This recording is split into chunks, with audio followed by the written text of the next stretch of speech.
திருப்படல்கள் 95 1-7 முடிய. வாருங்கள், ஆண்டவரை புகழ்ந்து பாடுங்கள். நமது மீட்பின் பாறையை போற்றி ஆர்ப்பரியுங்கள். நன்றியுடன் அவர் திருமுன் செல்வோம். புகழ்பாக்களால் அவரை போற்றி ஆர்ப்பரிப்போம். ஏனெனில் ஆண்டவர் மாண்புமிகு இறைவன், தெய்வங்கள் அனைத்திற்கும் மேலான பேரரசர். பூவுலகின் ஆழ்பகுதிகள் அவர் தம் கையில் உள்ளன. மலைகளின் கொடுமுடிகளும் அவருக்கே உரியன. கடலும் அவருடையதே, அவரே அதை படைத்தார்.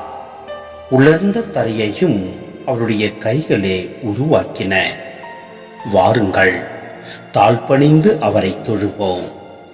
நம்மை உருவாக்கிய ஆண்டவர் முன் முழந்தாளிடுவோம். அவரே நம் கடவுள், நாமோ அவரது மேய்ச்சலின் மக்கள். நாம் அவர் பேணி காக்கும் ஆடுகள். இன்று நீங்கள் அவரது குரலுக்கு செவி கொடுத்தால் எத்துணை நலம்.